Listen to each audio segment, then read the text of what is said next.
జై తెలంగాణ. అందరికీ నమస్కారం. గౌరవనీయులు పెద్దలు, మీ అందరి అభిమాన నాయకులు, అంబర్పేట శాసనసభ్యులు, మళ్ళీ తప్పకుండా మీ ఆశీస్సులతో తిరిగి మంచి విజయం సాధిస్తారని ఆశిస్తున్న పెద్దలు శ్రీ కాలేరు వెంకటేష్ గారు, గౌరవనీయులు మాజీ మంత్రివర్యులు పెద్దలు శ్రీనివాస్ గౌడ్ గారు, గౌరవనీయులు మాజీ మంత్రివర్యులు, ఇప్పటిదాకా మిమ్మల్ని ఉద్దేశించి ఈ మధ్యలో నిల్చున్న వాళ్ళు కూడా కూర్చోండమ్మా, మధ్యలో నిల్చున్న వాళ్ళు కూడా ఈ వాలంటీర్లు కూర్చోండి, దయచేసి మీరు కూర్చోండి. తమ్మి అటు ఇటు తిరుగుడు బంద్ చేయండి, కూర్చోండి ప్లీజ్, ఎక్కడో దగ్గర కూర్చోండి. సైడ్కు నిలబడ్డ వాళ్ళు కూడా దయచేసి కుర్చీలు ఉన్నాయి, కూర్చోండి ప్లీజ్. కొద్దిసేపు ఒక 15-20 నిమిషాల్లో సభ ముగుస్తుంది. ఆ తర్వాత చాలాసేపు ఉంటాను నేను ఇక్కడే, దయచేసి కూర్చోవాలని ప్రార్థన. ఇప్పటిదాకా స్ఫూర్తిదాయకంగా మీ అందరిలో ఉత్సాహాన్ని నింపే విధంగా ప్రసంగించిన గౌరవ పెద్దలు శ్రీ తలసాని శ్రీనివాస్ యాదవ్ గారు, అట్లాగే ముషీరాబాద్ శాసనసభ్యులు పెద్దలు గౌరవనీయులు శ్రీ ముఠా గోపాల్ గారు, గౌరవ కార్పొరేషన్ చైర్మన్, మాజీ చైర్మన్, మన నియోజకవర్గానికి ఈ మెంబర్షిప్ కార్యక్రమంలో ఇన్ఛార్జిగా విచ్చేసిన శ్రీ కోలేటి దామోదర్ గుప్తా గారు, వేదికపై ఆసీనులైన గౌరవనీయులు సీనియర్ నాయకులు పెద్దలు శ్రీ వెంకటరెడ్డి గారు, వారిని మొన్ననే కేసీఆర్ గారు ముషీరాబాద్ నియోజకవర్గానికి మెంబర్షిప్ కార్యక్రమంలో ఇన్ఛార్జిగా కూడా నియమించడం జరిగింది. గౌరవ పెద్దలు వెంకటరెడ్డి గారికి, గౌరవ మాజీ కార్పొరేటర్ సోదరుడు విజయ్ కుమార్ గౌడ్ గారికి, గౌరవనీయులు పెద్దలు మాజీ కార్పొరేటర్ సోదరి శ్రీమతి పద్మా వెంకటరెడ్డి గారికి, సోదరి శ్రీమతి దూసరి లావణ్య శ్రీనివాస్ గౌడ్ గారికి, సోదరి శ్రీమతి కాలేరు పద్మా గారికి, మాజీ కార్పొరేటర్ సోదరి పద్మావతి దుర్గాప్రసాద్ రెడ్డి గారికి, సోదరులు సీనియర్ నాయకులు పులిజాల గెలువయ్య గారికి, సోదరులు ప్రదీప్ గారికి, ప్రవీణ్ గారికి, నల్లకుంట డివిజన్ అధ్యక్షులు మేడి ప్రసాద్ గారు, కాచిగూడ నుంచి విచ్చేసిన సోదరి మన శిరీష ఓంప్రకాష్ గారు, సోదరులు ఎర్ర భీష్మ గారు, చంద్రమోహన్ గారు బాగంబర్పేట నుంచి, అంబర్పేట నుండి సిద్ధార్థ్ ముదిరాజ్ గారు, గోల్నాక నుంచి భూపతి లక్ష్మణ్ గారు, వీరందరూ కూడా ఆయా డివిజన్లకు అధ్యక్షులుగా పనిచేస్తున్న సోదరులు, వారందరికీ, వారితో పాటు మరి ఈరోజు ఈ కార్యక్రమంలో పాల్గొనడానికి విచ్చేసిన మా తమ్ముడు, సికింద్రాబాద్ పార్లమెంట్ నుంచి మీ అందరి ఆశీస్సులతో పోటీ చేసి మరి స్వల్ప తేడాతో ఓడిపోయిన నిరంతరం ప్రజల్లో ఉంటున్న తమ్ముడు తలసాని సాయి కిరణ్ యాదవ్ గారికి, ఈరోజు ఈ కార్యక్రమానికి విచ్చేసిన పత్రికా మిత్రులకు, అందరికంటే ముఖ్యంగా అంబర్పేట నియోజకవర్గంలోని ప్రతి బస్తీ నుండి, ప్రతి గల్లీ నుండి, ప్రతి డివిజన్ నుండి ఇక్కడికి విచ్చేసిన ప్రాణప్రదమైన మా అన్నదమ్ములకు, మా ఆడబిడ్డలకు హృదయపూర్వకంగా శిరస్సు వంచి స్వాగతం సుస్వాగతం నేను తెలియజేస్తా ఉన్నాను. మరి ఇప్పటికే కాలాతీతమైంది, చాలా టైం అయింది. మీరు కూడా పొద్దున 9-9:30కు వచ్చినారు. ఎక్కువసేపు ఏమీ లేదు చెప్పేది, కొన్ని విషయాలు మాత్రం మీ ముందు పెట్టడానికే ప్రత్యేకంగా ఈరోజు ఈ కార్యక్రమాన్ని మనం ఏర్పాటు చేసుకున్నాం. మన పార్టీ భారత రాష్ట్ర సమితిగా ఈరోజు ఉన్న ఒకనాడు 2001 ఏప్రిల్ 27 నాడు, అంటే 25 సంవత్సరాలు నిండి 26 సంవత్సరంలో మొన్ననే అడుగుపెట్టినాం. 25 సంవత్సరాల కిందట పెద్దలు కేసీఆర్ గారు మరి గులాబీ జెండా ఎగిరేసి తెలంగాణ సాధిస్తాం, తెలంగాణ ప్రజలను ఒక శక్తిగా మలుస్తాం అని చెప్పిన నాడు చాలా మందిలో ఒక అపనమ్మకము, ఒక అవిశ్వాసం ఉండేది. అవుతుందా, సాధ్యమవుతుందా, జరిగే పనేనా, మంచిదే వస్తే గాని అవుతుందా అని ఒక అనుమానం ఉండేది. కానీ 25 ఏళ్ళు, మొదటి 14 ఏళ్ళు ఉద్యమంలో, తర్వాత మీ దయతో, మీ ఆశీర్వాదంతో, తర్వాతి 10 ఏళ్ళు 2014 నుంచి 23 చివరి దాకా ముఖ్యమంత్రిగా అధికారాన్ని, ప్రభుత్వాన్ని మరి నడుపుతూ రాష్ట్రాన్ని మంచి పునాది వేసి ముందుకు తీసుకొని పోయిన విషయం మీకు తెలుసు. అట్లాగే గత 2.5 సంవత్సరాలు ప్రతిపక్ష పార్టీగా, ప్రధాన ప్రతిపక్షంగా ఇవాళ కాంగ్రెస్ చేస్తున్న అరాచకాలకు, దుర్మార్గాలకు వ్యతిరేకంగా పోరాడుతున్న విషయం కూడా మీ అందరికీ తెలుసు. ఈ భారతదేశంలో ఎన్నో రాజకీయ పార్టీలు ఉన్నాయి. కానీ 25 సంవత్సరాల పాటు ఒక పార్టీ ప్రజల ఆదరణ పొందుతూ ఎంచుకున్న లక్ష్యాన్ని సాధించడమే కాకుండా ఆ సాధించిన లక్ష్యంలో భాగంగా మళ్ళీ ప్రజలకు సేవ చేయడమే కాకుండా ఇవాళ 25 సంవత్సరాలు పూర్తి చేసుకొని ముందుకు పోతుంది అంటే దానికి కారణమైన మా అన్నదమ్ములు, మా ఆడబిడ్డలు, లక్షలాది మంది కార్యకర్తలు ఎవరైతున్నారో వారందరికీ శిరస్సు వంచి నేను ధన్యవాదాలు తెలియజేస్తా ఉన్నా. మన తెలుగు రాష్ట్రాల్లో ఎన్నో రాజకీయ పార్టీలు వచ్చినాయి, ఎన్నో అదే స్థాయిలో పోయినాయి. కానీ రెండు పార్టీలు నిలదొక్కున్నాయి 25 ఏళ్ల పైబడి. అందులో మొదటిది ఎన్టీ రామారావు గారు స్థాపించిన తెలుగుదేశం పార్టీ అయితే, రెండవది మన నాయకుడు కేసీఆర్ గారు స్థాపించిన తెలంగాణ రాష్ట్ర సమితి, ఈరోజు భారత రాష్ట్ర సమితి అనే మాట నేను మీకు గుర్తు చేస్తా ఉన్నా. ప్రత్యేకంగా ఎందుకు చెప్తా ఉన్నా ఈ మాట అంటే, సరే ఎన్టీ రామారావు గారు అంటే ఒక మహానటుడు, ఒక సినిమా యాక్టర్, సూపర్ స్టార్. ఆయన ఇంట్లో మరి ఆయన ఫోటో ప్రతి ఇంట్లో ఉండేది ఆ రోజుల్లో. రాముడు అంటే ఎన్టీ రామారావు, కృష్ణుడు అంటే ఎన్టీ రామారావు అన్నట్టు మరిగా దేవుడి రూపమే ఎన్టీ రామారావు గారి రూపంలో ఇంటింట క్యాలెండర్లలో అలాంటి ఉండే పరిస్థితి. ఆయన సక్సెస్ సాధించడం వేరు, ఒక సినిమా యాక్టర్గా ఆయనకుండే గ్లామర్ కానీ ఆయనకుండే సపోర్ట్ కానీ వేరు. కానీ కేసీఆర్ గారు పార్టీ స్థాపించినప్పుడు ఒక్కసారి పరిస్థితి ఏందో మనం గుర్తు చేసుకోవాల్సిన అవసరం ఉంది. 2001 ఏప్రిల్లో పార్టీ పెట్టినాడు. అదేదో సినిమాలో పాట ఉంటుంది, గాలి వానలో వాన నీటిలో పడవ ప్రయాణం, గమ్యమెక్కడో తీరమెక్కడో తెలువదు పాపమని. అంటే ఒక్కసారి మీరు ఆలోచించండి. ఇవాళ చాలా మంది చాలా మాట్లాడుతున్నారు, కానీ ఆ రోజుల్లో కేసీఆర్ గారేమి సినిమా స్టార్ కాదు, సుప్రసిద్ధ నటుడు కాదు, పోని రాష్ట్రమంతటా ఇల్లిల్లు తెలిసిన రాజకీయ నాయకుడు కాదు.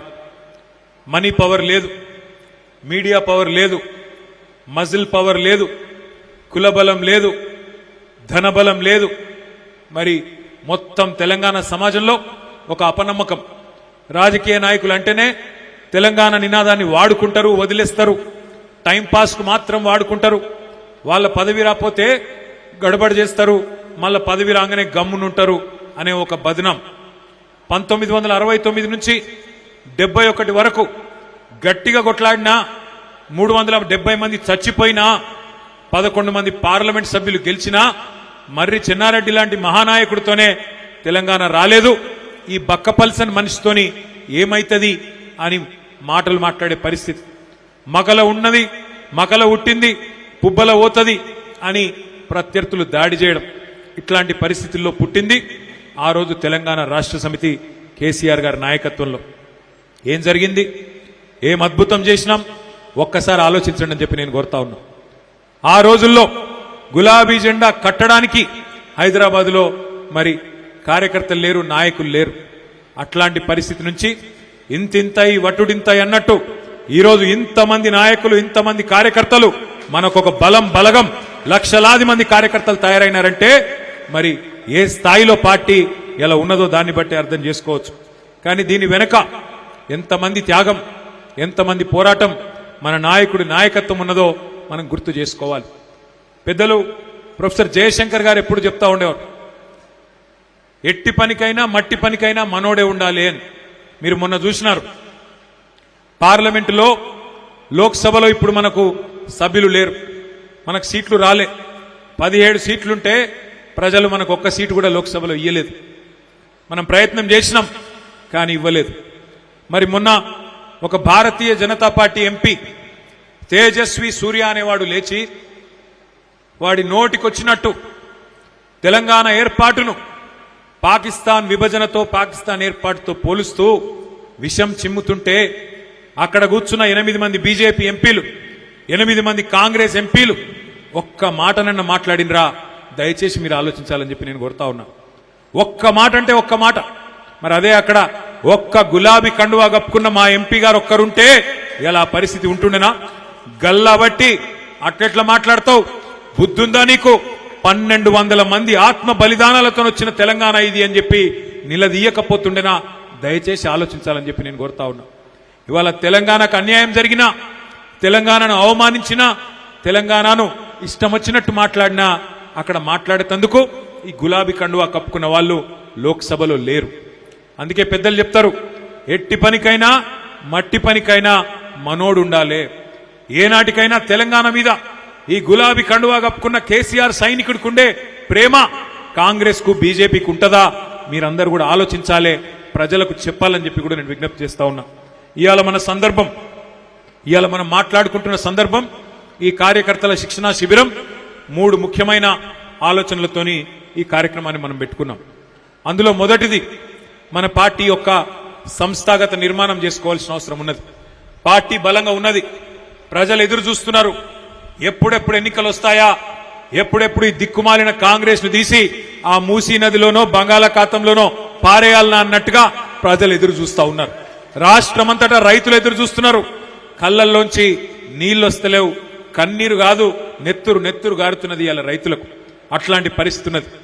మరి తప్పకుండా ప్రజల్లో అభిమానం ఉంది, ప్రజల్లో కేసీఆర్ గారిని తిరిగి తెచ్చుకోవాలి అనే ఆరాటం ఉంది. కానీ అది జరగాలి అంటే మరి సుశిక్షితులైన సైనికుల్లాగా మన కార్యకర్తలు, మన నాయకులు ఎక్కడి వాళ్ళక్కడ తయారు కావాల్సిన అవసరం ఉంది. దానికోసమే మనం జూన్ నెలలో, వచ్చే నెలలో సభ్యత్వ నమోదు కార్యక్రమాన్ని ప్రారంభించుకోబోతా ఉన్నాం. జూలై, ఆగస్టు నెలలో మొత్తం కమిటీలు కూడా వేసుకోబోతా ఉన్నాం. ఆ తర్వాత కమిటీలు వేసుకొని బ్రహ్మాండంగా మరి సుశిక్షితులైన సైనికుల్లాగా మిమ్మల్ని తీర్చిదిద్దడానికి అంబర్పేట నియోజకవర్గంలోని మరి ఒక ఎంపిక చేసిన 1000-1200 మంది కార్యకర్తలకు మంచి శిక్షణ కూడా ఇవ్వడం జరుగుతుంది. అన్ని విషయాల్లో ఈ ప్రభుత్వం చేస్తున్న ప్రచారాలు, బీజేపీ చేస్తున్న అన్యాయం, ఇవన్నీ విషయాల్లో కూడా మీకు శిక్షణ కార్యక్రమాలు కూడా పెట్టడం జరుగుతుంది. కానీ దానికంటే ముందు మనం శిక్షణ కార్యక్రమం కంటే ముందు సభ్యత్వ నమోదు కార్యక్రమం చేయాల్సి ఉంటుంది. ఈసారి సభ్యత్వం ఇందాక పెద్దలు శ్రీనివాస్ యాదవ్ గారు చెప్పినట్టు మనం డిజిటల్ పద్ధతిలో పోతున్నాం. డిజిటల్ అంటే అదేదో గందరగోళం పడాల్సిన అవసరం లేదు. ఇదివరకు మనం పుస్తకాలలో రాసేది, ఇంటింటికి పోయేది, కాగితం చింపి రసీదు ఇచ్చేది. కానీ ఇప్పుడు మనకు మన ఫోన్లో ఒక యాప్ ఇచ్చి ఆ యాప్ ద్వారా ఇంటింటికి పోయి ఆ వివరాలన్నీ యాప్లో ఎక్కించుకొని దాన్ని మన పార్టీ ఆఫీస్కి పంపినట్టయితే మరి అందులో ఫోన్ నంబర్ కానీ అందులో సమాచారం కానీ భద్రంగా ఉంటుందనే ఉద్దేశంతో డిజిటల్ పద్ధతుల్లో మనం ముందుకు పోబోతా ఉన్నాం. ఆ యాప్ వివరాలు, దానికి సంబంధించిన శిక్షణ కార్యక్రమం కూడా ఒక 15-20 రోజుల్లో మీ 240 బూతులలో ఇద్దరిద్దరు చొప్పున మరి కార్యకర్తలను ఎంపిక చేసుకొని వారికి శిక్షణ కార్యక్రమం కూడా హైదరాబాద్ లోని మన పార్టీ కేంద్ర కార్యాలయం తెలంగాణ భవన్ లో జూన్ 15 తర్వాత ఏర్పాటు చేస్తాం. దానికి సంబంధించి మీ ఎమ్మెల్యే గారు మీకు అన్ని వివరాలు కూడా వారు చెప్తారని చెప్పి కూడా నేను విజ్ఞప్తి చేస్తా ఉన్నా. సో శిక్షణ కార్యక్రమాల కంటే ముందు సభ్యత్వ నమోదు ఉంటుంది. సభ్యత్వ నమోదు తర్వాత డివిజన్ల వారీగా, గతంలో ఇక్కడ 5 డివిజన్లు ఉండేది, రేపు 9 అవుతున్నాయి అనుకుంటా, 8 అవుతున్నాయి. సో 8 డివిజన్లకు మరి కొత్త కమిటీలు వేసుకుంటాం. 8 డివిజన్లలో చాకుల్లాంటి యువకులు ఎవరైతే కార్పొరేటర్ కావాలని ఆరాట పడతా ఉన్నారో వారందరికీ నేను విజ్ఞప్తి చేస్తా ఉన్నా. మనం ఇక్కడ వేదిక మీద కూర్చున్న నాయకులకు, వేదిక ముందు కూర్చున్న నాయకులకు నేను విజ్ఞప్తి చేస్తా ఉన్నా. ఎవరికి మనం ఎక్కడా కూడా ఎవరికి ఫలానా వారికి టికెట్ అని ఎవరికి కూడా వాగ్దానాలు చేయలేదు.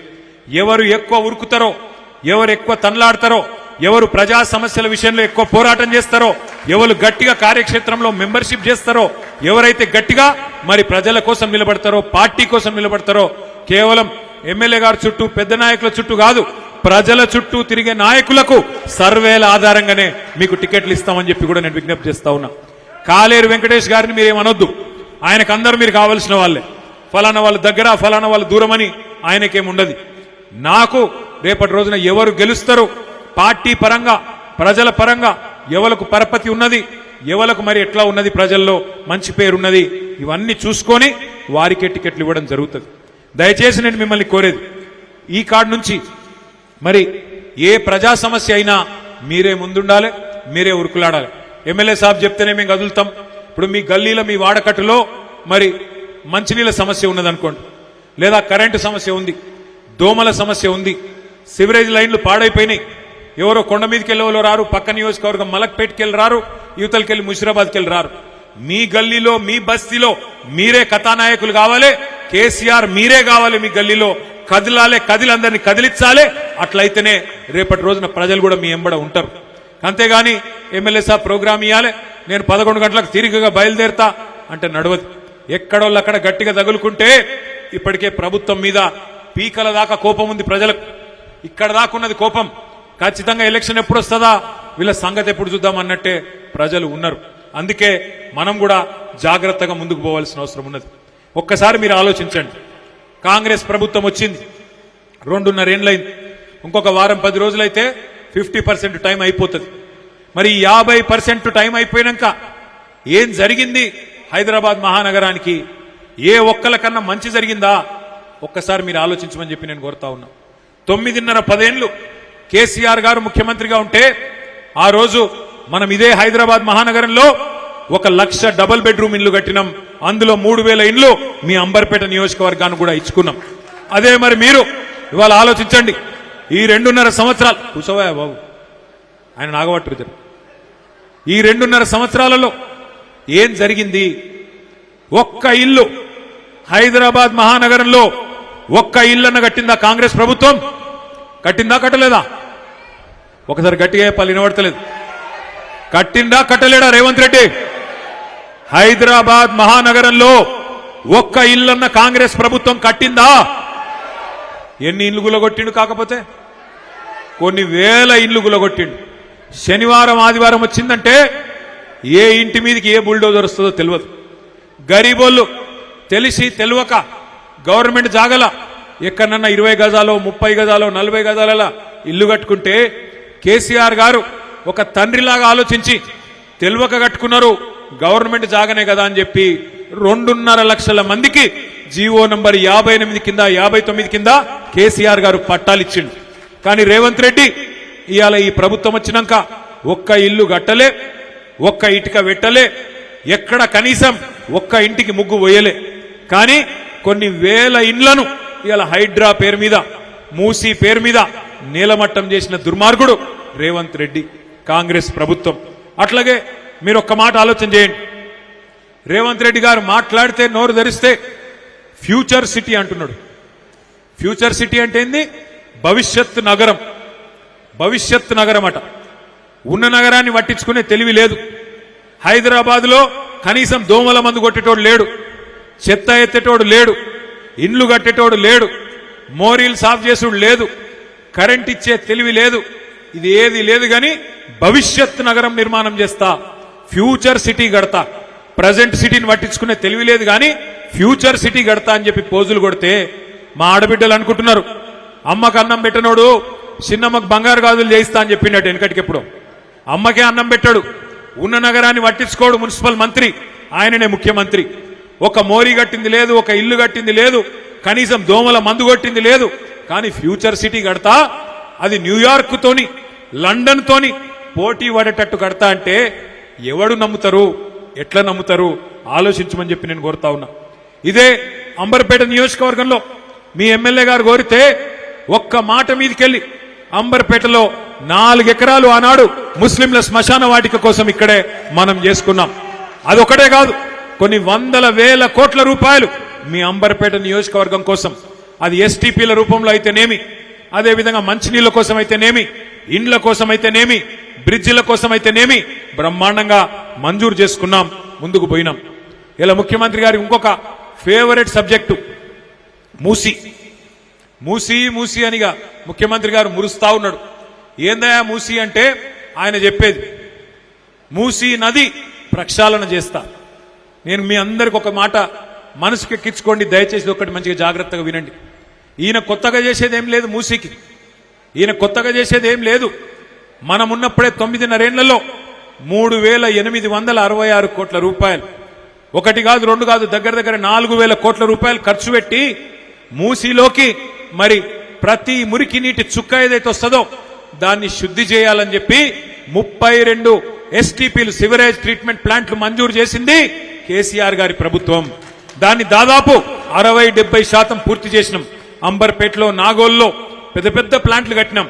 కట్టి హైదరాబాద్ లో ఉత్పత్తి అయ్యే ప్రతి మురికి నీటి చుక్క, మూసీలోకి వచ్చే ప్రతి మురికి నీటి చుక్కకు శుద్ధి కేంద్రాలు పెట్టింది కేసీఆర్ ప్రభుత్వం. అది మాత్రమే కాదు, మనం కాళేశ్వరం నీళ్లను, గోదావరి నీళ్లను కొండపోచమ్మ సాగర్ అనే ప్రాంతానికి తీసుకొచ్చినాం. హైదరాబాదు, మరి హైదరాబాద్కు ఒక 60 కిలోమీటర్ల దూరంలో. మీకు ఒక చిన్న విషయం తెలవాలి. హైదరాబాద్ లో మనకు గండిపేట ఉన్నది. గండిపేట 535 మీటర్ల మీద ఉంటుంది సముద్ర మట్టానికి. మనం కట్టిన కొండపోచమ్మ సాగరు 620 మీటర్ల మీద ఉంటుంది. అంటే హైదరాబాద్ నెత్తి మీద కుండ పెట్టినట్టు గోదావరి నీళ్ళని తీసుకొచ్చి అక్కడ పెట్టినాం కొండపోచమ్మ సాగర్లో. మనం ఆ పని కూడా మనమే చేసినాం.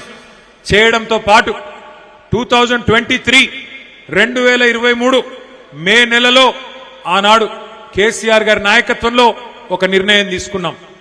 1100 కోట్ల రూపాయలు ఖర్చు పెట్టి కొండపోచమ్మ సాగర్ నుంచి గండిపేటకు 1100 కోట్ల రూపాయలతో నీళ్లు తెచ్చే కాల్వను కూడా మరి గ్రావిటీ ద్వారా, అది 620 మీటర్ల మీద ఉంది, గండిపేట కిందికి 535 మీటర్ల మీద ఉంది. అంటే దగ్గర దగ్గర 90 మీటర్లు కిందికి మంచిగా నీరు జాలువారినట్టు వస్తుంది. అది కూడా మంజూరు చేసింది కేసీఆర్ ప్రభుత్వం 1100 కోట్ల రూపాయలతో. అట్లాగే మీ మూసారంబాగు బ్రిడ్జు, అట్లాగే మొత్తం మూసీ నది మీద 15 బ్రిడ్జిలు 545 కోట్ల రూపాయలతోని మంజూరు చేసింది 2022 సంవత్సరంలో కేసీఆర్ ప్రభుత్వం. ఎస్టీపీలు కట్టింది 4000 కోట్లతో కేసీఆర్ ప్రభుత్వం. గోదావరి నీళ్లను కొండపోచమ్మ సాగర్ తెచ్చి ఆడికెళ్లి గండిపేటకు నీళ్లు తెచ్చి ఆ గండిపేట నీళ్లను కిందికి మూసీలోకి వదిలేటట్టు ఇంతజాం చేసింది కేసీఆర్ ప్రభుత్వం. 15 బ్రిడ్జిలు మూసి మీద మంజూరు చేసింది 545 కోట్లతోని కేసీఆర్ ప్రభుత్వం. శిలాఫలకం వేసింది కేసీఆర్ ప్రభుత్వం. ఆఖరికి ఉప్పల్ బగాయత్ నుంచి మీ నాగోల్ దాకా 5 కిలోమీటర్లు ఒక్క ఇల్లు కూలగొట్టకుండా, ఒక్క పేదవాడిని డిస్టర్బ్ చేయకుండా 5 కిలోమీటర్లు కేవలం 7 కోట్ల రూపాయలతోని సుందరీకరించింది. వాక్వేలు, అదే విధంగా ఇతరత్ర కార్యక్రమాలు చేసింది కేసీఆర్ ప్రభుత్వం. ఇవాళ రేవంత్ రెడ్డి గారు చేయాల్సిందల్లా ఒక్కటే, జేబుల కత్తెర పెట్టుకొని తిరుగుతున్నాడు. ఆయన కత్తెర పెట్టుకొని తిరుగుతుండే జేబు దొంగ అనుకునేటోళ్ళు, జేబు దొంగ కాదు అంటలేను. కత్తెర పెట్టుకొని తిరుగుతుండంటే ఎక్కడ కేసీఆర్ కట్టిన ఫ్లైఓవర్ ఉంటే అక్కడ పోయి రిబ్బన్ కట్ చేస్తాడు, కేసీఆర్ కట్టిన బిల్డింగ్ ఉంటే పోయి రిబ్బన్ కట్ చేస్తాడు. ఈయన సీఎం అంటే కటింగ్ మాస్టర్, రిబ్బన్లు కట్ చేసే కటింగ్ మాస్టర్. ఈయన చీఫ్ మినిస్టర్ కాదు, కేవలం కేసీఆర్ కట్టిన పథకాలకు కార్యక్రమాలకు రిబ్బన్లు కట్ చేసుకుంటూ తిరుగుతున్నాడు. ఇవాళ ఈయన మాట్లాడుతున్నాడు, మూసీ కడతా 1,50,000 కోట్లు ఖర్చు పెడతా అంటున్నాడు. మా ఆడబిడ్డలు మీరు ఆలోచన చేయాలి. అంబర్పేటలో దగ్గర దగ్గర 3-4 వేల ఇండ్లు గులగొడతాడట. 3-4 వేల ఇండ్లు గులగొట్టి అంబర్పేటలో మూసీ కడతా. నేను అడుగుతున్నా రేవంత్ రెడ్డి గారు, మొత్తం పని కేసీఆర్ గారు చేసింది కదా. శుద్ధి కేంద్రాలు కట్టినాం, బ్రిడ్జిలు మంజూరు చేసినాం, గండిపేటకు నీళ్లు తెచ్చే సౌలత్ ఏర్పాటు చేసినాం. నువ్వు చేయవలసిందల్లా ఒకటే, 2 దిక్కుల మూసీకి మంచిగా బందోబస్తుగా రోడేసి, అందులో ఏమన్నా చిన్న చిన్న ఆక్రమణలుంటే కేసీఆర్ గారు కట్టిన డబుల్ బెడ్రూమ్లే ఉన్నాయి, అవి వాళ్ళకిచ్చి మెల్లగా వాళ్ళను బుదిరెక్కిచ్చి దగ్గరుండి జర్ర పని మంతుని లెక్క పనిచేస్తే 1,50,000 కోట్లు కాదు 16,000 కోట్లలో ఒడగొట్టచ్చు కథంతా. 16,000 కోట్లలో ఒడిచిపోయేదానికి 1,50,000 కోట్లు ఎందుకు ఖర్చు పెడుతున్నావా రేవంత్ రెడ్డి అంటే ఆయనకు నా మీద కోపం వస్తుంది. ఇక కోపం వస్తే ఏం మాట్లాడతాడు రేవంత్ రెడ్డి? ఎందుకా 1,50,000 కోట్లు అంటే నీ గుడ్లు వీకి గోటీలాడతా. అరే నేనేమన్నా నువ్వు చెప్పు, విషయం చెప్పంటే నీ గుడ్లు వీకి గోటీలాడతా. ఇంకా గట్టిగా అడిగినావు అనుకో, మరి మస్తుగా నరికినావు కదా, నెలకు 2,500 ఇస్తానో మా ఆడబిడ్డలకు, 2.5 ఏళ్ళు అయిపోయా, ఏం సంగతి రేవంత్ రెడ్డి గారు అంటే లాగుల తొండలు ఇడిచి పెడతా. ఇంకా గట్టిగా అడిగినావు అనుకో, ముసలోళ్ళకు 4,000 పెన్షన్ అంటివి, అత్తకు 4,000, కోడలకు 2,500 అంటివి, ఏమైరా బాయ్ అన్నావు అనుకో, ఏమంటాడు? పేగులు తీసి మెడలు వేసుకుంటా. ఇక ఈ మధ్యన కొత్తది ఒకటి నేర్చిండు. ఏమంటుండు? ఇంత సిగ్గులేనోడంటే, ఇంత సిగ్గులేనోడు ఎవరిని చూడలేను నేను. ముఖ్యమంత్రిని ఎన్టీ రామారావుని చూసినా, రాజశేఖర రెడ్డి గారిని చూసినా, చంద్రబాబు నాయుడు గారిని చూసినా, తర్వాత రోషయ్య తాతను చూసినా, ఆయన మన కిరణ్ కుమార్ రెడ్డిని చూసినా, మన నాయకుడు కేసీఆర్ గారిని చూసినా, ఇక ఇప్పుడు ఈ సన్నాసిని చూస్తున్నా. ఏమంటుండ ఆయనే? మన చూడురు మీరు, ఆదిలాబాద్ వేయండి. ఆదిలాబాద్ పోయి ఏమంటాడు? అక్కడ లేడీస్ ఉన్నారు అందరు కింద, ఆ సోయి కూడా లేదు ముఖ్యమంత్రికి. ఎంత కండలు తిరిగిన మొనగాడైనా 3 నెలల పిల్లలు పుట్టిస్తా అడువా అంటే మాకు ఎరకలేదా? పిల్లలు ఎట్లా పుడతారు, ఎన్ని నెలల్లో పుడతారు మనకు తెలియదా? మాకు కూడా ఎరికే 9 నెలల్లో పుడతారు పిల్లలు. ఎంత కండలు తిరిగినోడైనా 3 నెలల పిల్లలు పుట్టిస్తాడా అని మాట్లాడుతుండే రేవంత్ రెడ్డి. నేను అడుగుతున్న రేవంత్ రెడ్డి, 3 నెలల పిల్లలు పుట్టరు మాకు ఎరికేరా భయ్, కానీ 30 నెలల పిల్లలు పుట్టకపోతే నిన్నేమనాలి మరి? నేనేం అనలే మళ్ళా సుమా. 30 నెలల్లో పుట్టిరా లేదా మరి? నువ్వు చెప్పిన పథకాలు ఒక్కటనా పుట్టిందా? మరి ఏమనాలి నిన్ను? నేను అనలేదురా భయ్, నువ్వు లేనిపోయి విడ. అంటే గింత చిల్లర భాష మాట్లాడచ్చా, గింత గలీజ్గా మాట్లాడచ్చా? మాకు తెలియదా? ఎన్ని కథలు పడ్డావు నువ్వు? ఆ రోజు ఎన్ని అబద్ధాలు చెప్పినావు, ఏం నరికినావు? దళితులకు కేసీఆర్ గారు దళిత బంధన్ పెడితే 10 లక్షల రూపాయలు ఇస్తే అవి ఏం సరిపోతాయి? 12 లక్షలు ఇస్తా అన్నావు. ఒక్కనికన్నా 12 పైసలు ఇచ్చినావా? మా ఆడపిల్లలకు చెప్తీవి కదా, కేసీఆర్ 1,00,000 రూపాయలు ఇస్తుండు పెళ్లికి, నేను తులం బంగారం ఇస్తా అన్నాడు. అన్నాడా లేదా? అక్క మీరు వేసుకున్న బంగారం వాడిచ్చిందేనా? నేను అప్పుడే చెప్పిన, తులం బంగారం కాదు మెడల పుస్తల తాడు ఎత్తుకపోతాడు వీడని చెప్పిన. నేను దొంగ, అంత దొంగ. కానీ కొంతమంది నమ్మిరు, తప్పిదారి నమ్మిరు ఊళ్ళల్లో. పాపం హైదరాబాద్లో నమ్మలే మీరు, అంబర్పేట వాళ్ళు బాగా హుషారు, మీరు అస్సలే నమ్మలే. లంగల్ కాంగ్రెస్ వాళ్ళు గిల్లినేడ నమ్ముతామని మీరు నమ్మలే. మీరు బీజేపీ వాళ్ళనే తరిమి కొట్టిరు. ఇక్కడ ఇదివరకు పెద్ద నాయకులు అనుకుంటే ఉరికిచ్చి కొట్టిరు మీరు. ఆఖరికి ఆయన పోటీ చేసేందుకు కూడా భయపడి పార్లమెంట్కి పోతాడు. పాపం ఆయన అసెంబ్లీకి పోటీ చేసేందుకు కూడా భయపడుతుండిగా. అటువంటి పరిస్థితి వచ్చింది.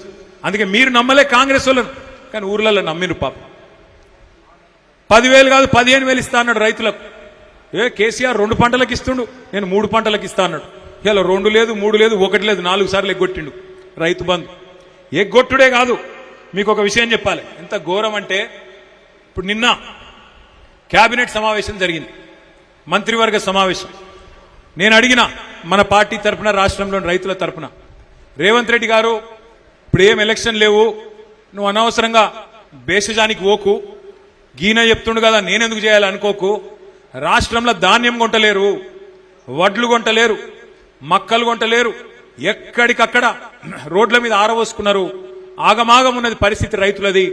ఆ ధాన్యం కుప్పల మీద కుప్పగులు చచ్చిపోతున్నారు.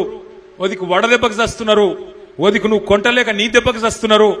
చూసుకో జరా, మంత్రివర్గ సమావేశంలో మాట్లాడి ఆ పైసలేదో కేటాయించి ధాన్యం కొను అని చెప్పి నేను డిమాండ్ చేసిన. నేను అనుకున్న దబ్బన చూస్తాడేమో, చూసేమన్నా రైతులకేమైనా చెప్తాడేమో అనుకున్నా. నిన్న పిడుగు లాంటి వార్త చెప్పిండు. ఏమంటుండు రేవంత్ రెడ్డి? నిన్న కేబినెట్ సమావేశంలో నిర్ణయం తీసుకున్నాడట. ఇప్పుడు మన కాడ ప్రీపెయిడ్ సెల్ ఫోన్లు ఉంటాయి, మీకు తెలుసు కదా. ప్రీపెయిడ్ ఫోన్లు తెలుసు కదా, ముందే పైసలు కట్టాలి, అది మీటర్ తిరుగుతూనే ఉంటుంది, ఆయనతో బంద్ అవుతుంది. 1000 రూపాయలు ఛార్జ్ చేసినాం అనుకో, ఆ 1000 రూపాయలు ఇవ్వగానే అది బంద్ అవుతుంది పనిచేస్తుంది. రేవంత్ రెడ్డి నిన్న కేబినెట్లో నిర్ణయం తీసుకున్నాడు. ఇక రాష్ట్రంలో మీటర్లు, మామూలు మీటర్లు తీసేస్తారట, మొత్తం ప్రీపెయిడ్ మీటర్లు పెడతారట. ఇక అంటే మీ ఇంట్లల్లో స్మార్ట్ మీటర్లు పెడతారు. ఇక బిల్లు కట్టకపోతే అప్నే ఆప్ బంద్ హోయాతా.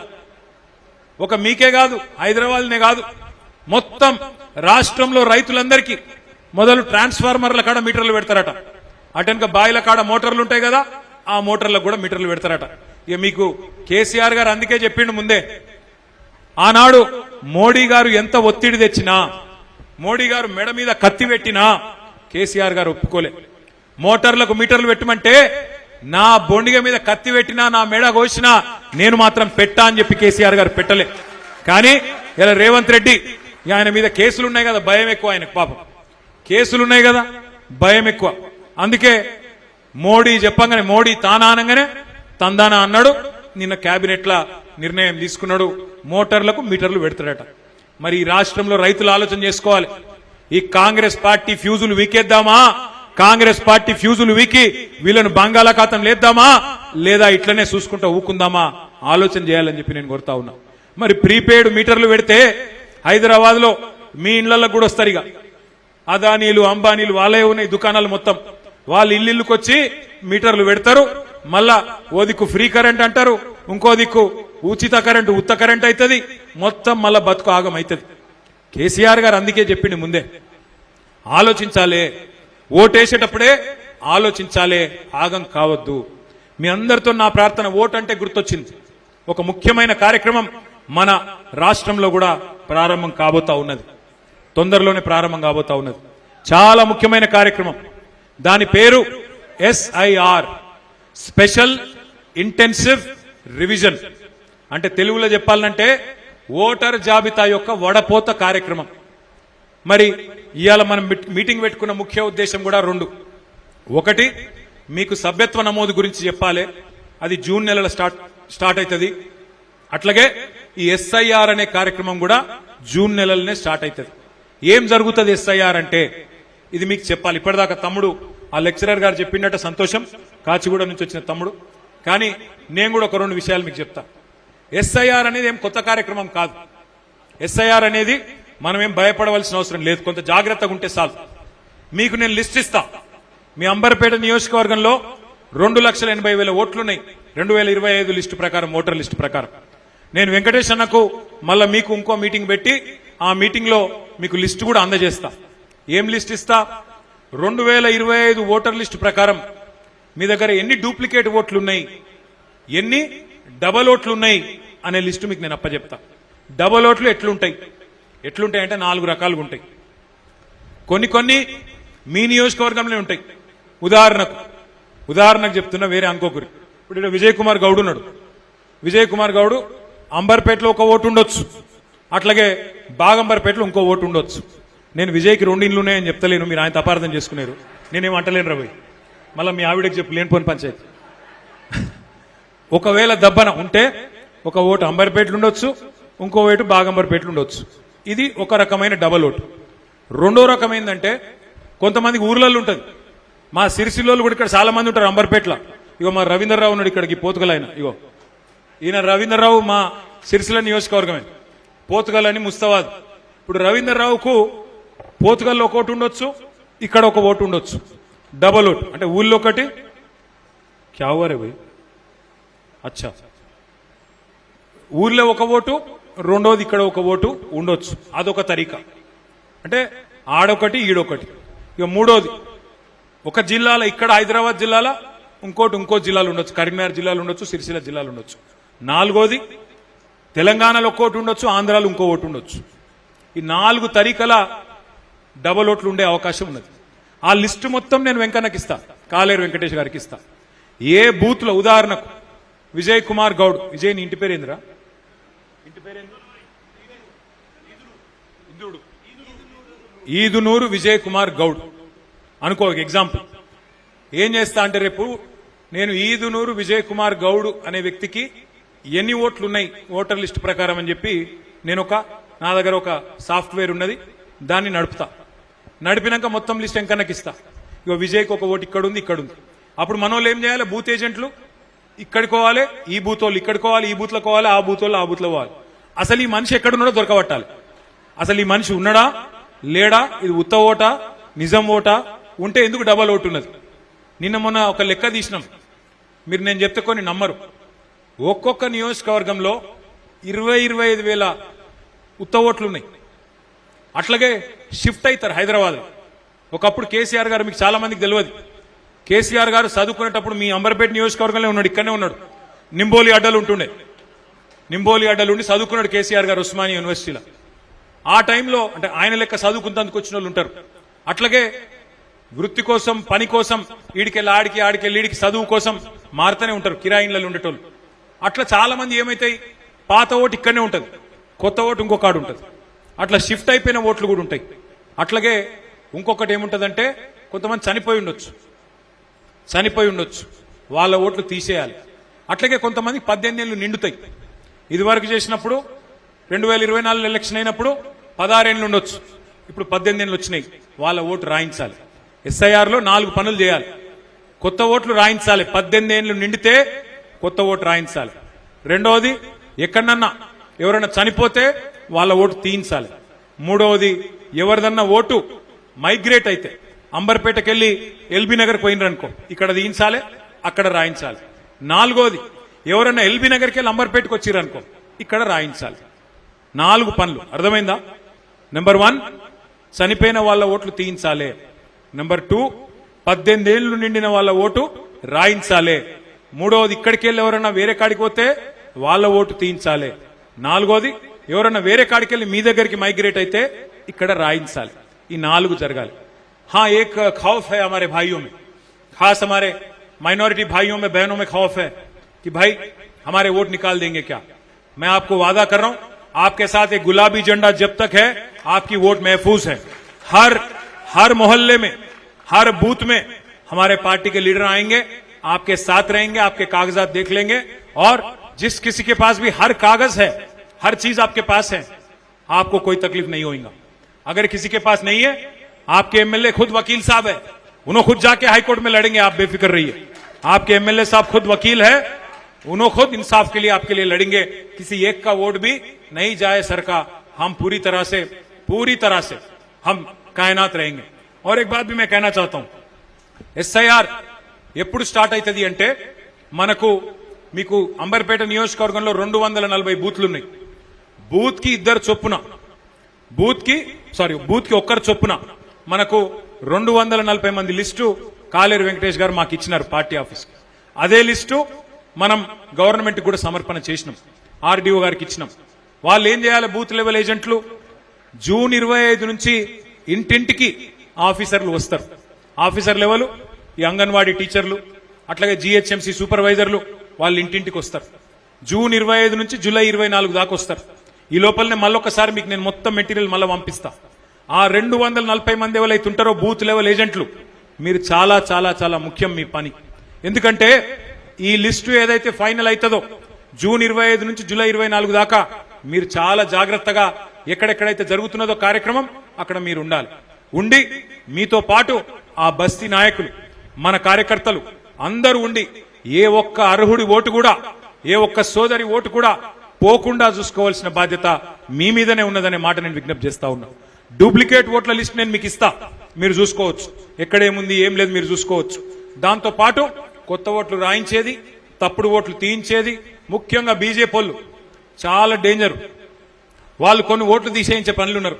ఇక అంబర్పేటలో గెలిచే పరిస్థితి లేదు బీజేపీకి. ఏమైనా కొన్ని కొత్త కొత్త కథలు పడితే ఏమైనా చేయొచ్చా అన్న ఆలోచనలో వాళ్ళు ఉన్నారు. తప్పకుండా జాగ్రత్తగా ఉండాల్సింది గులాబీ సైనికులే అనే మాట నేను మీకు విజ్ఞప్తి చేస్తా ఉన్నా. ఈ లిస్టు జూలై 24 నుంచి సెప్టెంబర్ 28 దాకా మళ్ళీ మీకు టైం ఉంటుంది, 2 నెలలు. ఏమైనా అబ్జెక్షన్లు ఉంటే చెప్పొచ్చు, రాతపూర్వకంగా ఇవ్వచ్చు. మీ ఎమ్మెల్యే గారు ఖుద్దు వకీలు కాబట్టి ఆయన మీకు అంతా ఎక్స్ప్లెయిన్ చేస్తాడు. తర్వాత అక్టోబర్ 1 నాడు ఫైనల్ ఓటర్ లిస్టు పబ్లిష్ అవుతుంది. ఈ అక్టోబర్ 1 నాడు పబ్లిష్ అయినాక ఒకటి యాద పెట్టుకోండి, అదే లిస్టు రేపు మీ కార్పొరేషన్ ఎన్నికలకు అదే ఓటర్ లిస్ట్ ఉంటుంది. ఆ తర్వాత వచ్చే ఎమ్మెల్యే ఎలక్షన్ కు అదే ఓటర్ లిస్ట్ ఉంటుంది. అదే విధంగా తర్వాత వచ్చే ఎంపీ ఎలక్షన్ కూడా అదే ఓటర్ लिस्ट ఉంటుంది. वो एक ही वोटर लिस्ट है जो बनेगा अक्टूबर 1 के दिन. उसके बाद वो एक ही वोटर लिस्ट रहेगा कल के आपके कॉर्पोरेशन इलेक्शन के वास्ते, एमएलए इलेक्शन के लिए और साथ ही साथ एमपी इलेक्शन के लिए भी वो एक ही वोटर लिस्ट रहेगा. इससे पहले अलग अलग लिस्ट थे, अलग अलग बूथ थे. कॉर्पोरेशन का एक था, एमएलए का एक था, एमपी का एक था. आगे ऐसा नहीं होगा एसआईआर के बाद.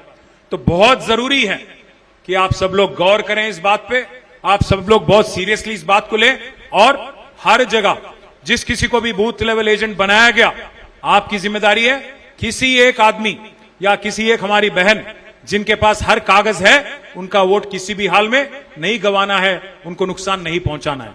అర్థమైంది కదా మీకు? ముఖ్యమైన పని ఈ ఎస్ఐఆర్ మనం చేయాల్సి ఉంటుంది. ఎస్ఐఆర్ తర్వాత మరి ఇంకా టైం ఉంది, కానీ శ్రీనివాస్ యాదవ్ గారు చెప్పింది అక్షర సత్యం. మీకు అక్టోబర్లో లిస్ట్ వచ్చిన తర్వాత బహుశా డిసెంబర్ జనవరిలో కార్పొరేషన్ ఎలక్షన్ ఉంటుందని చెప్పి నేను అనుకుంటా ఉన్నా. మరి కార్పొరేషన్ ఎలక్షన్ లో ఎవరెవరైతే ఉరుకులాడాలనుకుంటురో, ఎవరెవరైతే కార్పొరేటర్ కావాలనుకుంటురో వాళ్ళందరినీ నేను కోరుతా ఉన్నా, ఇప్పటి నుంచే మీరు దయచేసి మెంబర్షిప్ లో ఎస్ఐఆర్ లో ఉరుకున్రి, గట్టిగా పనిచేయండి. ఎమ్మెల్యే సాబ్ ఫోన్ చేసిండా లేదా, ఎమ్మెల్యే సాబ్ మెసేజ్ పెట్టిండా లేదా, ఎమ్మెల్యే సాబ్ చెప్పిండా లేదా, మీటింగ్ పెట్టిండా లేదా కాదు. ఏ డివిజన్ వాళ్ళు ఆ డివిజన్ లా ఇప్పటి నుంచే మరి మీరు ఉరుకులాడుండ్రి, ఏ డివిజన్ వాళ్ళు ఆ డివిజన్ లో ఇప్పటి నుంచే తనలాడుండ్రి. తప్పకుండా ప్రజా సమస్యలు కూడా బోలెడనున్నాయి. ఇక చివరికి నేను చెప్పేది ఒకటే, మనం ఈ 2.5 ఏళ్లు కష్టపడ్డాం, ఇంకా ఒక్క సంవత్సరమే మిగిలింది. ఎందుకంటే ఆఖరి సంవత్సరం ఎట్లాగో ఎలక్షన్లలో ఉంటది కాబట్టి మిగిలిందల్లా ఇక తట్టుకోవాల్సిందల్లా ఇంకొక సంవత్సరంన్నర తట్టుకుంటే తిరిగి ముఖ్యమంత్రి ఎవరైతారు మళ్ళా కేసీఆర్ గారు మళ్ళా తిరిగి ముఖ్యమంత్రి అవుతారు. తప్పకుండా రాష్ట్రానికి మళ్ళా మంచి రోజులు వస్తాయి, మీ భూముల ధరలు మళ్ళా పెరుగుతాయి, పడిపోయిన దందాలు మళ్ళా ఉరుకుతాయి. మళ్ళా కేసీఆర్ వస్తేనే గరీబోళ్ల ముఖంలో మళ్ళా చిరునవ్వు వస్తుంది. ఈ ఇల్లు గులగొట్టే రాజ్యం, ఇల్లు గులగొట్టే ఇందిరమ్మ రాజ్యం పేరిట గరీబోడి పుట్టగొట్టే రాజ్యం పోవాలి అంటే మళ్ళీ గులాబీ జెండా ఎగరాలే. గులాబీ జెండా ఎగరాలంటే ఇప్పుడు సభ్యత్వ నమోదు కార్యక్రమం గాని, ఎస్ఐఆర్ కార్యక్రమం గాని మీరందరూ ప్రతిష్టాత్మకంగా తీసుకోవాలని చెప్పి పేరున మిమ్మల్ని ప్రార్థిస్తూ నేను ఒకటే మాట నేను చెప్పేది, అన్న జాయినింగ్ మళ్ళా పెట్టుకుందాం. జరా లేడీస్ అయిపోయింది ఎంకనా వెంకటరెడ్డి అన్నతో నా రిక్వెస్ట్. బాగంబర్ పేటోళ్ళు బీజేపీ వాళ్ళు జాయిన్ అవుతారు నాకు తెలుసు. జర మీరు ఆగుర్రి, జర మీరు జరుగుతారు, మీరు గోడ కట్టినట్టు చేయకుర్రి. ఫస్ట్ లేడీస్ అయిపోయినరి అటెన్కు అందరితో ఫోటో దిగినాకనే నేను పోతా. మీ ఏం తొందర లేదు, మిమ్మల్ని అందరినీ కలిసే పోతా. జై తెలంగాణ.